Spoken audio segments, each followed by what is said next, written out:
It is the Buffalo No Huddle from the Batavia Daily News and Livingston County News. Not the way we had planned on doing it. You know, Mark loves his visual effects. We would have had all kinds of neat things. Snowmen. We would have had snow angels. We would have had Santa fly by in the middle of our picks. You know, all kinds of stuff. But, you know, hey, look, in-laws come in. I got mine coming in here. Matter of fact, in a little bit while we're doing this. Yeah, we're getting ready for the holidays, and we hope you have a great holiday as well, too. It's Jimmy Jamm from CJ Country. I host the morning show from 6 to 10, and Mark Tillery, aforementioned, who produces the Buffalo No Huddle. So, Mark, quickly, let's talk about Carolina. I mean, the game kind of broke like we thought it would, even though they were a little depleted from an offensive lineman standpoint. The Bills handled their business, won by 17. It was pretty much what they've done against weaker opponents all season.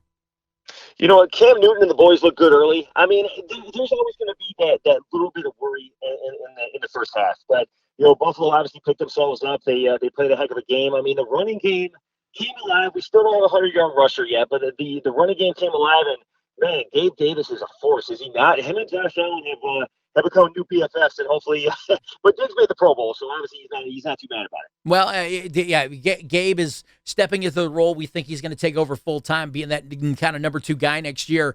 Although Mr. Sanders is going to be needed. I mean, we're taping this on a Thursday, so we'll see how it shakes out. He was limited in practice and stuff, but he may be taking over a key role, filling in for Cole Beasley here coming up on Sunday. But, the Bills handled their business against the Panthers. Cam Newton is no longer the Cam Newton he once was and stuff, so they handled their biz. Let's go to awards really quick here before we dive into the New England game. Who was your pick for MVP on Sunday? I think we obviously haven't talked about this, but unanimously, I know you're a Gabe Davis guy. You've become a Gabe Davis guy over the season. Gabe Davis, man, definitely is my player of the game. I'd love to give it to Josh Allen. Josh played a heck of a game. But Gabe Davis just caught those balls when he needed to, and the game was a little close in the end. I mean, no matter what, if you're up, I mean, you saw New England and Indianapolis this weekend, so we need to talk about that. But you know, when it comes down to it, Gabe Davis made those plays where he needed to, and like I said, he's definitely my player of the week for sure. Yeah, I've got Gabe down as well for me. I mean, the only thing that was missing was that one beautiful long pass that him and Josh did not hook up on, and if they had, that would have been the icing on the cake. I mean, it was a connection that almost happened. They're just short of the goal line on that long, beautiful rainbow, but it didn't quite work out. Better Luck Next Time award. Who is your pick for that? You know, I mean, like I said, we don't have a 100-yard rusher yet. I'm still saying the offensive line. We're not getting where we want to get. I mean, you see all these teams in the league, their running games are emerging. They're showing what they can do in the end of the season, and Buffalo's just kind of staying where they're at. I mean, I'm not going to pick on it too much, but you can't take that offensive line into the playoffs and expect to protect Josh, and certainly expect to give him time back there, or get those long runs that you're going to need to possibly it could mean the game at some point. So offensive line still needs work. My better luck next time is definitely going to them. It seems kind of like a pattern at this point. Well, here's the problem. 2 out of 5 starters are out right now. You got Feliciano and Dawkins both out. Hopefully we're going to get maybe we'll get Dawkins back here. I don't know before Sunday. I don't know what his status is at this point. And you got to remember too, and this will feed into my my Better Luck Next Time award, Spencer Brown, who is going to be a great right tackle for the Bills. But if you ask him to go into left tackle right now when he's never played it like he had to last Sunday, he's going to struggle, and he did. He never has played that position anywhere along his high school career. And, there are some guys that are good at being swing guys, but that doesn't mean they're starter, Pro Bowl level type guys. You know what I mean? Swinging all over the field, you know what I mean? And doing different positions. It tends to be. I definitely love that fire that he has. Oh, he's going to. Spencer Brown, it's just one of those players where he's going to be one to watch, and he's going to be fun to watch. And, obviously, in the next couple seasons and beyond. Yeah, he'll be fine in his normal position. I think he'll be fine, but that was with not much notice, having to learn the position and having to do that. It just did not transpire the way it hoped to, but Spencer Brown's definitely a talent. Not worried about him. Your Bro Seriously award, who's it going to? Look, I brought this up a couple of weeks ago. I'm big on the point where I don't feel, and this is obviously outside of the game, I don't feel that the fans are appreciative of these players these days. I mean, there's a lot of bullying going on that doesn't need to be going on from the fans to the players, and Well, what do you mean? Reset that a little bit, though. What do you mean with the Fans booing players? I mean, are you talking about in the stands? Are you talking about social media? I don't understand. We're talking social media. I Okay. should elaborate more. It's social media. I mean, we don't need to go into what went down this week with players and their vaccination status and whatnot. But the whole point is, it's just fans just need to keep those words out of their mouth as far as going after players on social media. Players are there to interact with the fans. They're there to talk with the fans. I mean, me and you would have killed for a social media thing growing up to speak to our favorite players, and we certainly wouldn't have treated them like that. So, it's definitely my bro seriously is going after these fans. Appreciate these players for who they are and what they try to get back. It's just, stop attacking them so much. It's it's a slippery slope because there's certain things that they do and certain things they put out there, you know what I mean, that you can either question or not question. Some people are going to interact because that's the ability of the anonymity of the internet to say stuff. I'm just sort of to the point where I'm just weary and I don't want to engage. I just have, I'm beyond it. I just got to do the best I can every day and interact how I can and deal with whatever the world is bringing us as far as whether it's the pandemic or whatever it is and stuff. And I kind of, here's been my take. I don't begrudge. Well, and you know what, really, as far as opinions go, I sort of leave it. But when it comes to the players themselves, when people talk about how much money a player makes or how much money they make and how they should be or not be entitled to that money, I look at it this way. The average NFL player's life expectancy is 57 years of age. I mean, we lost Vincent Jackson recently and another player whose name is escaping me at the moment at a young age. That is 57. So I don't so I know what you're talking about. Well, I don't begrudge. Untimely deaths a lot. Yeah, I don't begrudge anybody who can make what they can make, what the market can bear. Okay, you're talking about $1 billion business. I think we can let the players be millionaires. I think we can let the average salary be $700,000 if the game dictates it that way. So there you go. My bro, seriously, I'm gonna go off script. It ain't a Bills thing at all. It's the New York Giants. Now, they just did a fan appreciation thing. They were trying to say thank you to their fans for a great season and all their season ticket holders. Now, keep in mind, when they built that stadium, that was meant to be, I mean, they did the whole PSL thing, you know what I mean? And it was ridiculous amounts of money to get tickets, you know what I mean? You had to pay for a PSL just for the privilege of getting season tickets. So they did a fan appreciation day, and each ticket holder was going to get a medium Pepsi. Season tickets cost anywhere from $1,000 to $20,000, and the Giants could even spring for the large drink. No, but it gets worse. Check this out. It turns out the giveaway of a free medium Pepsi wasn't for every fan in attendance. It was one free medium per season ticket holder account. So, Mark, if you own 4 tickets for the Giants, you got your 1 medium Pepsi, and the other 3 people get Ugats. That's just ridiculous at this point. You go to Burger King, you know how many, obviously I just said another, they're not sponsoring us, but I'm just using this example. Sure. You go in there, you get as many refills as you want. You go anywhere, you get as many refills as you want, but the Giants can't spring for at least a large. They can't, and I would have called it, they have a giant cup of soda on us. There it is. Crazy. So there you go. There's the New York Giants got to get it together. It's the #1 market. They should be embarrassed.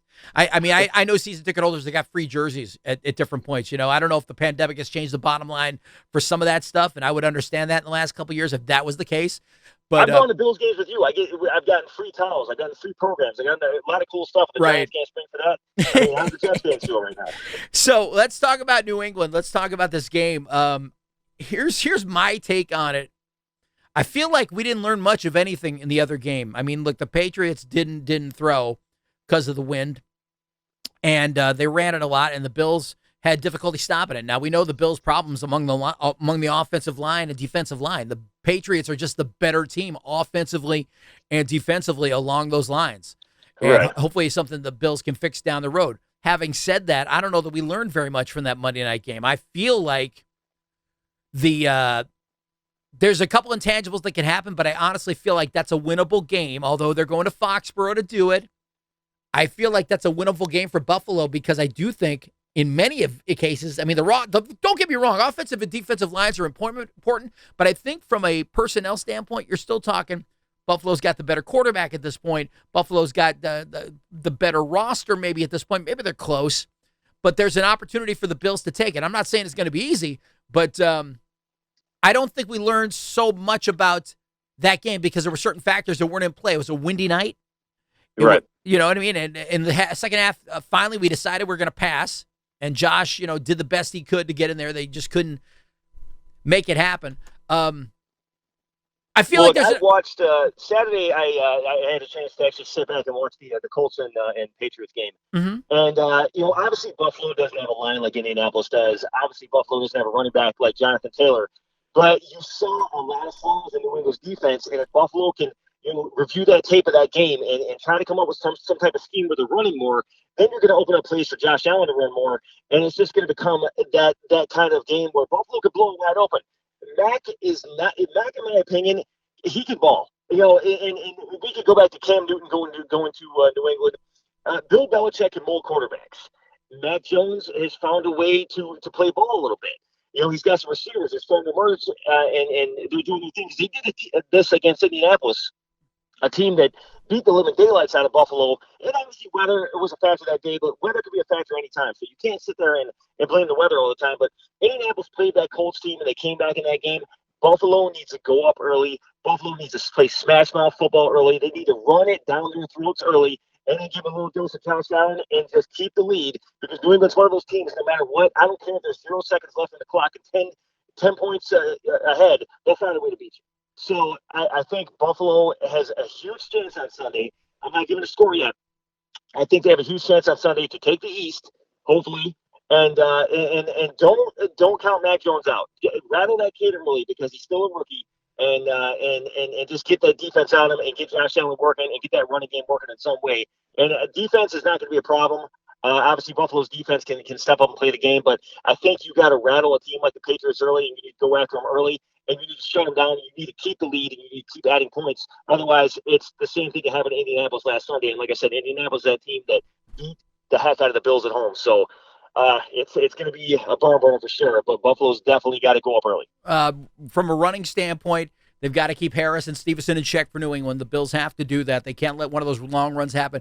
It makes me happy that you and I are on the same page about what they need to do, because I believe that, Buffalo needs to get off to the kind of fast start that they did last season on their opening drives, because I like our chances with Mac playing from behind. I think if Mac has, because here's the deal. This is the biggest game he's going to have this season so far as a rookie, and we'll see how he handles it. Playing at home helps him. In the Colts game, the Colts got up so far, and he had to play from behind, and he almost got him back in that game. There were some dangerous points. And Belichick set him up for success. But I think it's going to be a matter of Buffalo needs to get out of the gate fast. If they can run great, analytically, if you look at Singletary's numbers, if they utilize them and continue to utilize them, it may yield fruit and stuff. But don't forget what you got back there. I want Josh to do some cooking. I want Josh, there's not going to be wind or any other problem. I don't even see precipitation really in the forecast. So nice. let him rip and let him do his thing. We're not going to have the other intangibles involved in this.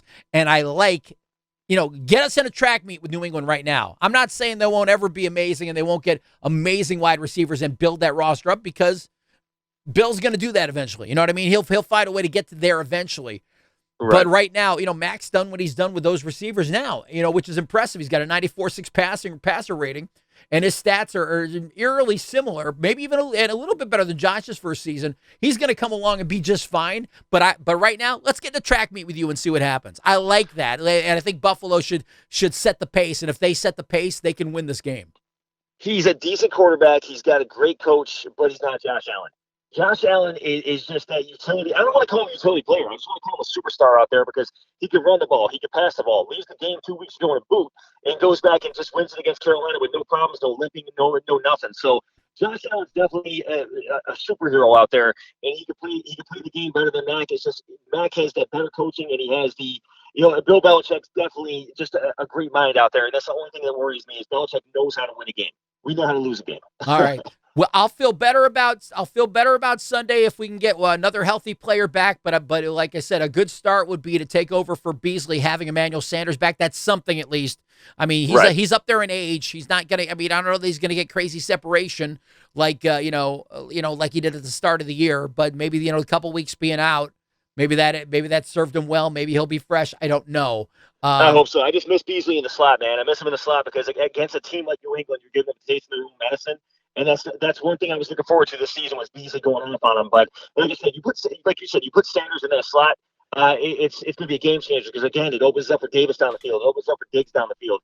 There's just a lot of players that can get open, and Buffalo has way more weapons than New England. Let's be honest. We got a lot of household names. I do disagree with you a little bit about New England's defense because they can put a pass rush on. And like I said, if our line's depleted, Josh is going to have his problems. And the league has sort of figured out that you try to avoid Josh being able to roll to his right if you can. If you see the way they put pressure on him now, they create it so he can't roll to his right. Think about all those beautiful passes he used to complete, with Gabe Davis or whoever on the sidelines as they're tapping out. You know what I mean? He'd roll to his right and do that. Teams know he can do that now, so they're trying to force him not and force him to go across his body when he's got to escape the pocket. New England can put pressure on, so I would love to see a lineman get back. Let's get to predictions. Let's just do that. We'll get Alex Brasky back in the fold next week for the final two games, and at some point, hopefully, we'll get us all in the studio here. Yeah, we're definitely. I know Brasky's at the holiday tournament this week, and we're going to talk to him. I definitely want to get us all in the studio last couple weeks of the season. Even if we shoot it somewhere, obviously we don't have the biggest studio in the world. But even if we shoot it somewhere and go on location, I'd love to get us all in the fold. Yeah. And hopefully we'll get Metcalf to call in because Chris Metcalf is definitely one of the backbones of getting this show started at the Daily. So why don't we do this? Let's take a timeout and want to thank one of our sponsors, Genesee Community College.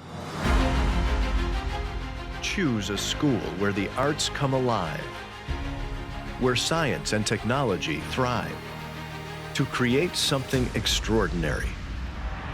No matter which path you choose, GCC gives you the tools to start your next journey. Because when you choose GCC, your time is now. All right, we're going to do predictions, and then we're going to come back and thank our other sponsor, Ficarella's, in a moment. But then we're going to throw on something a little extra at the end. As we get toward the end of the season now, we're sort of in this mode. I was hoping the Bills wouldn't be in the mode where we have to watch for what other people do, but we're sort of in that mode, and we'll get to that in a moment. But let's start with predictions. Let's go. Mark, what's your prediction for Sunday? What's your score? And like I said earlier, after watching that Indianapolis and New England game, New England's one of those teams that can put up the points. They can play spoiler. They can play comeback. I think Buffalo is the better team. I don't believe in a home field advantage at Foxboro. I think Buffalo is going there. They showed last season that they could play some ball there. I mean, they've showed in past seasons they could play ball there. I mean, obviously, it was garbage time during the season to where New England was just kind of cruising. But I think Buffalo has a stronger team going into this. And like I said, any team can play on any given Sunday against any great team, or Saturday for this matter, with the way New England did against Indianapolis. And like you said, it's just the NFL is a big carousel of what the heck's going to happen next. But I am saying Buffalo 34-24 over New England, man. I got a feeling Josh Allen's ready. He's ready to ball. He wants that East title. He wants everybody to know that he is the king of the AFC East, and let's keep it that way. So 34-24 Buffalo. It's not going to be an easy game, but if they go up early, I want those points to be New England playing comeback at the end of the game. I want Josh Allen to play with fire in this game, but I also want him to play within himself and not press, because sometimes mistakes happen when he gets too wired up. Sugar High Josh is real and still present. I'm going to go a little lower score than you, but I am going to take Buffalo 24-14.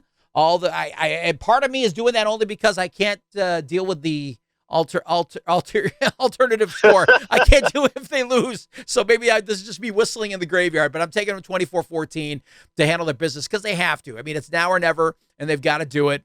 And so yeah, that's my pick. Why don't we do this? We'll take a timeout and thank our other sponsor, Ficarella's. Right now, you can get your game time fix. Make sure you do that this Sunday because their food is no joke. And we're going to come back and tell you who to root for in Week 16. Nick Ficarella, the pizza making university.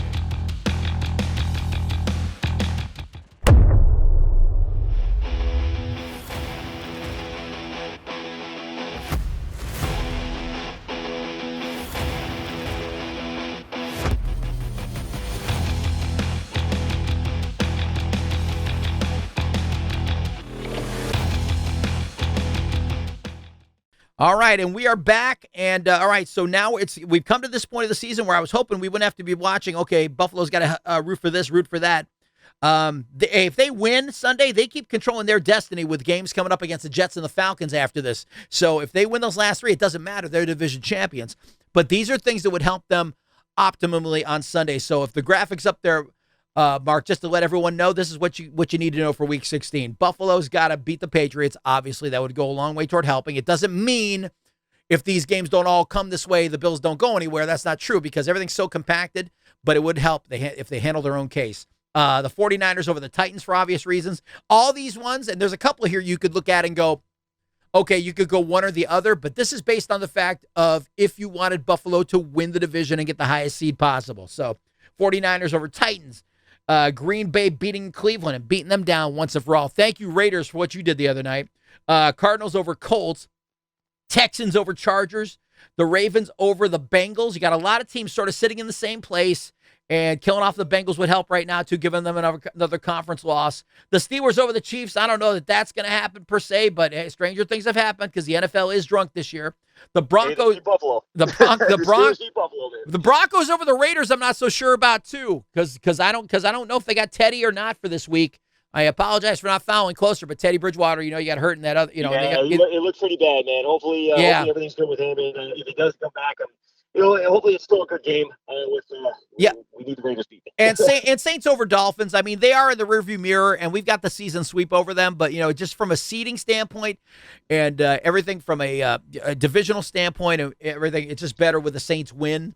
But the Saints aren't even starting Taysom Hill this week. He's on the COVID list, so they got a different quarterback there too. So who knows? We got craziness coming up this weekend. But here's what it comes down to. Buffalo handles their business. They got the tiebreaker over New England, and then they got the Jets and the Falcons to go to finish up the season. They can end up with a division title. And if things break their way, they could be as high as the 2 or 3 seed. So there's a lot of, home playoff games are a beautiful thing, especially in Buffalo. So I would take that. So that's it. Mark, any final thoughts here before we embark on Christmas? I'm just hoping for the best for Buffalo. I'm hoping for the best for everybody. I hope everybody has a great Christmas. It's been, if we were in the studio right now, I had a whole couple boxes of mac and cheese waiting for you, man, because mac and cheese costs money, but Christmas presents are a gift of kindness, man. Right, I hear you. I know. I'm telling you, folks, this was amazing. Mark had a winter extravaganza. Remember that snowman from the Rudolph the Red-Nosed Reindeer? He was going to come sliding in and giving his picks. We're going to have the snowman make it. It was amazing. It was incredible. Lights, sound. Bro, there was a Yule Log of the New England Patriots, man. Trust me, I had everything handled, but we'll stick that one in. It was CGI. It was amazing. It was going to cost millions of dollars, but you'll just have to wait till next year, I guess. So that is it for the Buffalo No Huddle, brought to you by Ficarella, brought to you by GCC. I'm Jimmy Jamm from CJ Country, morning 6 to 10. I'm on vacation as far as the station goes next week, but I'll be here doing Buffalo No Huddle with you next week on my time off because that's how we roll. And that's Mark Tillery, the producer of the show there on the other side of the telephone. We'll talk to you. And until then, root hard and go Bills. Merry Christmas. Go Bills. Merry Christmas, everybody. And everybody have a great, happy, healthy, safe holiday. We love you.